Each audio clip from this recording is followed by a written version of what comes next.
Hello, and welcome to Storytime with Chief Cassidy. I'm Michael Cassidy, the Chief of the Holliston Fire Department. Today, I'm going to be reading Miss Mingo and the Fire Drill by Jamie Harper.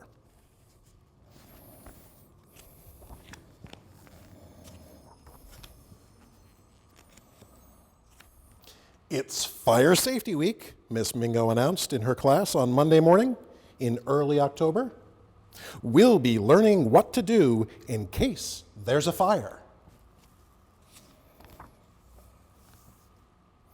My Grammy had a fire, Alligator said. It was in her frying pan. The smoke detectors went off, and it was really scary, and my French toast got burned, but I ate it anyway. Everyone agreed.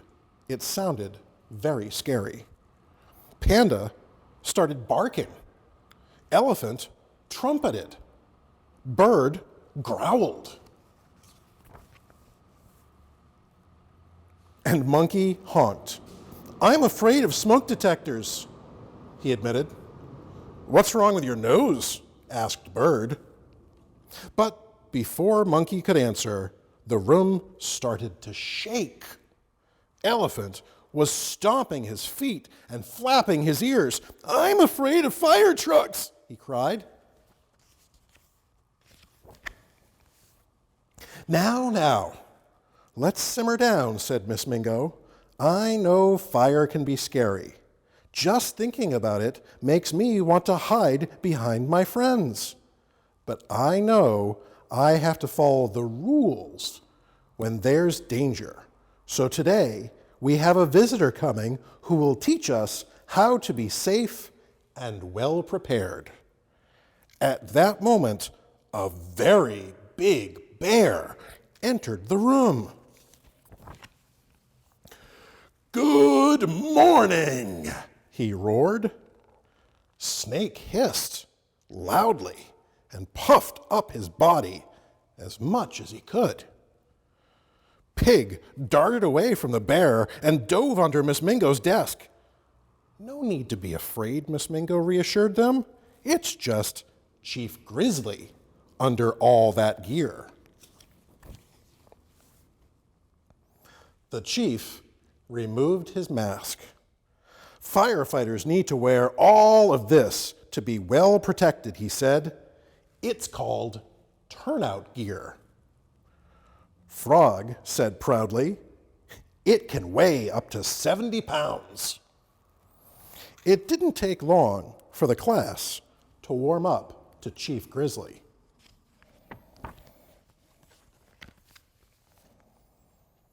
What do you do when the smoke detector sounds? He asked the class. Get out and stay out, yelled Frog. Right again, said the chief. Does anyone know what to do if your clothes catch on fire? Everyone knew the answer. Stop, drop, and roll. Miss Mingo promised Chief Grizzly that they would work on their technique. On Tuesday morning, Miss Mingo explained that sometime soon there would be a fire drill. When? Asked Narwhal. I don't know, answered Miss Mingo. But don't worry, we will practice, and we will be ready. She listed the steps that they would need to follow. First, they practiced lining up. Alligator insisted on being the leader. Koala brought along a snack, and everyone was talking.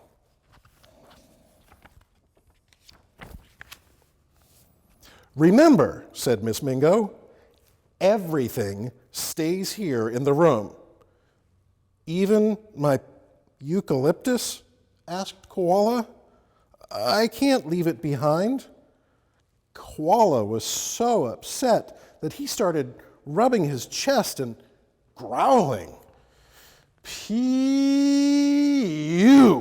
exclaimed Alligator. What's that smell?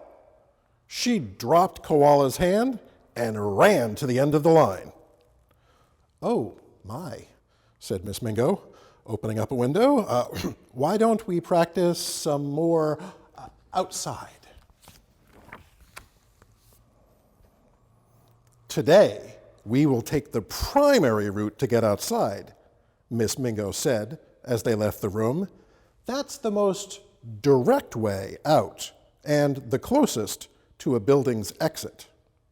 The secondary route, announced Frog, is just another way we can go in case we can't use the first one. Miss Mingo gave him a nod.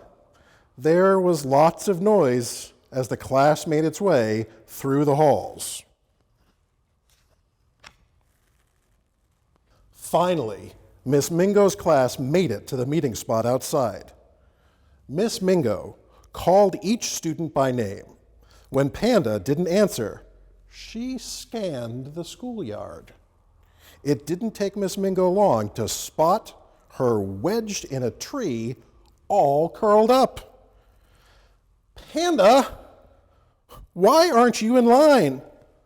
"I'm scared," Panda said. "What if I'm all alone in the bathroom when the alarm goes off?" "No one will be left behind," said Miss Mingo. "The teachers and firefighters will check the whole school. They'll tell us when it's safe to go back inside."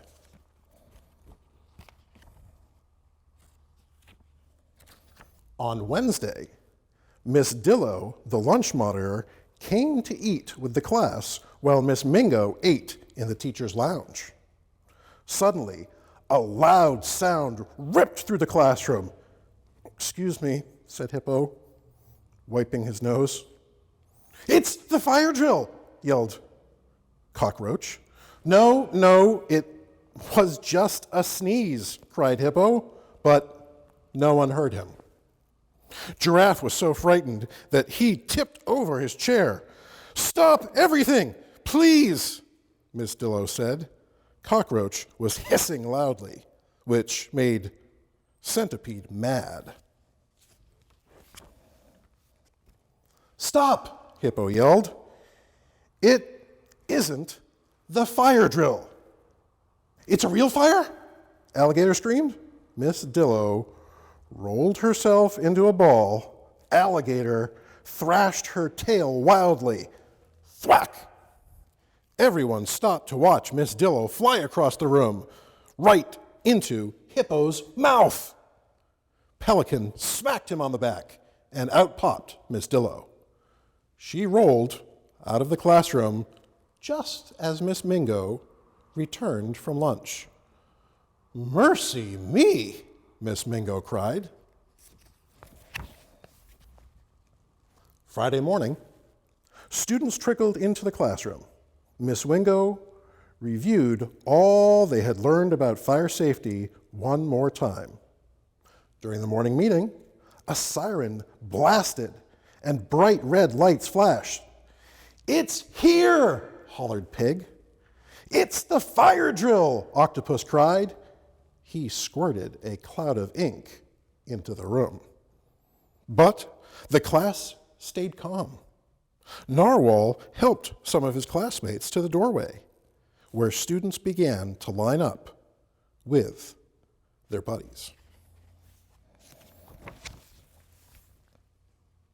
Miss Mingo led her class out of the room and down the hallway. Everyone protected their ears from the loud sound.